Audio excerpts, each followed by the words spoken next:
infiniment plus que leur nombre. Ce sont les chars, les avions, la tactique des Allemands qui nous font reculer. Ce sont les chars, les avions, la tactique des Allemands qui ont surpris nos chefs au point de les amener là où ils en sont aujourd'hui. Mais le dernier mot est-il dit? L'espérance doit-elle disparaître? La défaite est-elle définitive? Non, croyez-moi, moi qui vous parle en connaissance de cause et vous dis que rien n'est perdu pour la France. Les mêmes moyens qui nous ont vaincus peuvent faire venir un jour la victoire, car la France n'est pas seule, elle n'est pas seule, elle n'est pas seule, elle a un vaste empire derrière elle, elle peut faire bloc avec l'empire britannique qui tient la mer et continue la lutte. Elle peut, comme l'Angleterre, utiliser sans limite l'immense industrie des États-Unis. Cette guerre n'est pas limitée au territoire de notre malheureux pays.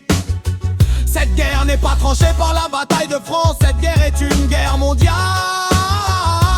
Toutes les fautes, tous ces retards, toutes les souffrances n'empêchent pas qu'il y a dans l'univers tous les moyens pour écraser un jour nos ennemis foudroyés. Aujourd'hui par la force mécanique, nous pourrons vaincre dans l'avenir par une force mécanique supérieure. Le destin du monde est là.